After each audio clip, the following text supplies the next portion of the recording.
Hello, students. How are you all? I hope you all are fine at your home and you are doing your work properly. Students, as you know that we have started our chapter 2 and that is Tenali meets Baba, and now we will continue this chapter. First of all, I like to tell you summary. मैं आप लोग को पहले summary बता दूँ जितना हम लोगों ने रीड किया था उतना, उसके बाद फिर हम लोग कंटिन्यू करेंगे। तेनाली रमन, ये स्टोरी है तेनाली रमन के बारे में। कृष्णदेव राय विजयनगर के एक राजा थे और उन्हीं के राज्य में एक पोएट थे तेनाली रमन। और बाबर को तो आप सभी जानते हैं, Babur was a Mughal emperor of Delhi and Tenali Raman बहुत ही इंटेलिजेंट थे और उनके जो इंटेलिजेंस के किस्से थे वो बहुत ही दूर दूर तक फैले हुए थे। तो बाबर भी उनके इंटेलिजेंस के किस्से सुनते हैं और बहुत ही क्यूरियस हो जाते हैं कि मुझे तेनाली रमन से मिलना है और अपने एक मैसेंजर को भेजते हैं विजयनगर। और फिर बाबर के इनविटेशन पे तेनाली रमन उनके राज्य में जाते हैं एंड जब वो जाते हैं तो उससे पहले बाबर अपने सारे कोर्टियर्स को ये इंस्ट्रक्ट कर देते हैं कि तेनाली रमन जब कोई भी जोक या कोई भी फ़नी थिंग करेगा तो कोई भी उस जोक पर या पर्टिकुलर थिंग पर रिएक्ट नहीं करेगा, अदरवाइज़ वो सारे कोर्टियर्स को पनिश करेंगे। तो जब तेनाली रमन उनके राज्य में आते हैं और सारी फ़नी थिंग्स करते हैं और जोक सुनाते हैं तो उनके जो कोर्टियर्स रहते हैं उनमें से कोई भी रिएक्ट नहीं करता है, सब एकदम सीरियस बैठे रहते हैं। ऐसा करते करते 15 डेज़ बीत जाते हैं और कोई भी पीपल ना तो मतलब ना तो हंसते हैं ना कोई रिएक्शन ही नहीं देते हैं। तब धीरे धीरे तेनाली रामन को समझ में आता है कि लगता है कुछ गड़बड़ है और फिर तेनाली रामन के माइंड में एक प्लान आता है। जिस रास्ते से डेली बाबर जाते थे यमुना नदी के किनारे, उस रास्ते पर बाबर वो अपने गेटअप को चेंज कर लेते हैं और एक मैंगो सैपलिंग लेकर के वहाँ पर खड़े रहते हैं। अब उसके आगे हम लोग रीड करेंगे। नाउ हमने यहाँ तक रीड किया था कि बाबर जैसे ही तेनाली रामन बाबर को देखते हैं वो वहाँ पर एक गड्ढा खोदना स्टार्ट कर देते हैं, टेक द ग्राउंड। अब यहाँ से हम रीड करेंगे। Babur was surprise to see an old man with white beard planting a mango sapling.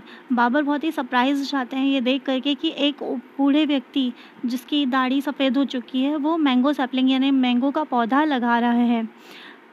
He couldn't help asking, बड़े मियाँ, मतलब वो अपने आप को पूछने से रोक नहीं पाए। पूछते हैं बड़े मियाँ व्हाट आर यू डूइंग, आप क्या कर रहे हैं।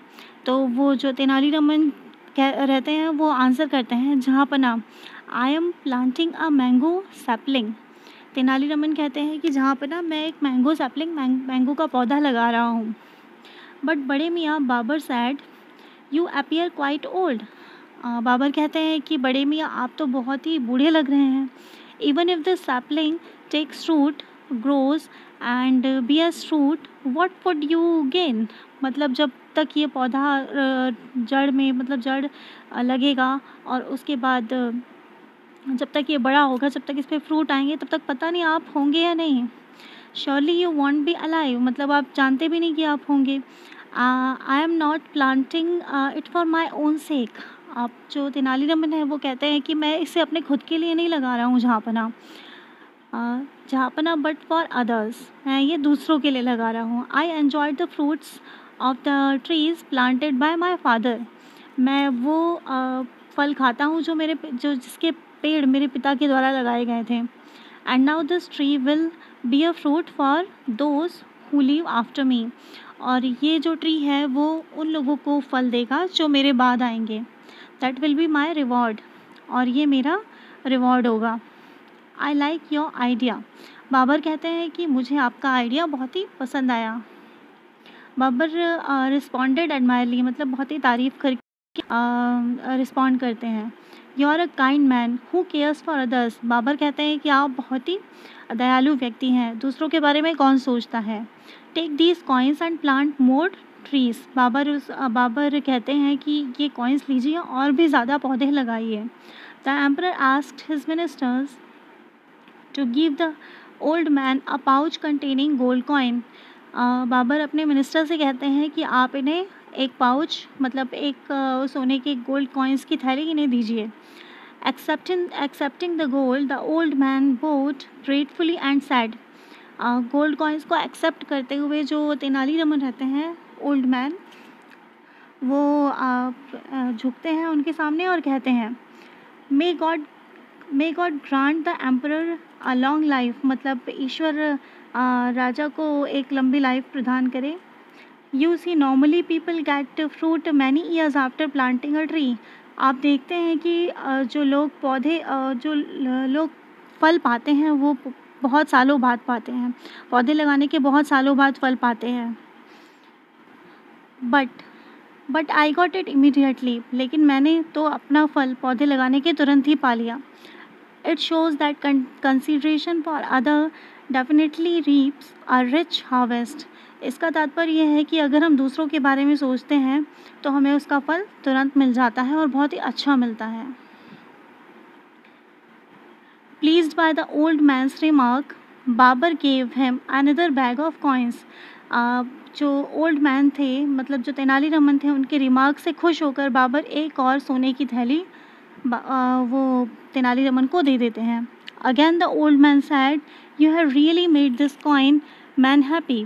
मतलब वो ओल्ड मैन फिर से कहते हैं कि आपके इस कॉइन से तो मैं बहुत ही ज़्यादा खुश हो गया हूँ. While this tree when mature will bear fruit only once a year. मतलब ये ट्री जब मैच्योर होगा, बड़ा होगा, तो ये साल में सिर्फ एक बार फल देगा. लेकिन you have rewarded me twice already. आपने तो मुझे 2 बार रिवॉर्ड कर दिया. Babar replied, well said. Babar ने कहा कि बहुत अच्छा कहा आपने. Again you deserve a reward. तो बाबर कहते हैं कि आप तो फिर से रिवॉर्ड डिज़र्व करते हैं. And Tenali received a third bag of coins. और तेनाली को वो थर्ड बैग भी देते हैं कॉइन्स का. Alarmed one of the ministers advised Babar. उनमें से जो 2 मिनिस्टर्स बाबर के साथ थे, उनमें से एक मिनिस्टर कहता है, your highness this old man appears to be quite wise. वो जो एक मिनिस्टर कहता है कि योर हाइनेस, ये जो ओल्ड मैन है ये बहुत ही ज़्यादा चालाक है. Let us move ahead before his pity utterances force you to empty. मतलब इसकी चालाकी से जब तक हम आगे चलते हैं, नहीं तो इसकी चालाकी से तो हम खाली हो जाएंगे, मतलब हमारा सारा खजाना ख़त्म हो जाएगा. Your treasury right here. तो वो बाबर भी कहते हैं कि बिल्कुल सही है. Babar smiled and began to write away. तो बाबर स्माइल करते हैं और आगे की तरफ चलने लग जाते हैं. Then the old man said, huzur just cast a glance at me once again. जब बाबर आगे बढ़ते हैं तो तेनालीरामन कहते हैं, हुजूर एक बार फिर से इधर देखिए. So saying Tenaliraman removed his रिस्कल्स एंड सेड. और वो अपने सारे जो भी उन्होंने बियर्ड वगैरह लगाई थी उसे निकाल करके कहते हैं, I am your humble servant Tenaliraman. वो कहते हैं कि मैं आपका एक सेवक हूँ, Tenaliraman. Realising that he had thoroughly fooled, Babar burst out laughing. मतलब बाबर को ये पता चल गया था कि मैं फूल बन चुका हूँ, तो बाबर अपने आप को हंसने से रोक नहीं पाए. और I am not all sorry for having rewarded you. मतलब बाबर कहते हैं कि मुझे तुम्हें रिवॉर्ड करके सॉरी फील नहीं हो रहा है. You deserve it. मतलब तुम इसे डिज़र्व करते थे. You are every bit as intelligent as I had heard. मतलब मैंने जितना सुना था तुम उतने ही इंटेलिजेंट और उतने ही वाइज भी हो. Babar took Tenali to his palace and showered him with gifts. Babar Tenali को अपने साथ पैलेस में ले जाते हैं और उन्हें बहुत सारे गिफ्ट्स देते हैं. When Raja Krishnadev Rai heard about Tenali's triumph, he too rewarded him with gold and property. जब राजा कृष्णदेव राय भी सुनते हैं तेनालीरामन के बारे में, तो वो भी उस तेनालीरामन को रिवॉर्ड करते हैं और प्रॉपर्टी भी गिफ्ट करते हैं. And Tenaliraman became even dearer to the raja heart. और उसके बाद जो तेनालीरामन होते हैं वो राजा के हार्ट के और भी प्यारे हो जाते हैं और भी डियर हो जाते हैं. ओके स्टूडेंट्स, तो I hope you understood the story. So इस स्टोरी को आप लोग 2 से 3 बार रीड करिएगा. And stay happy, stay healthy and have a nice day.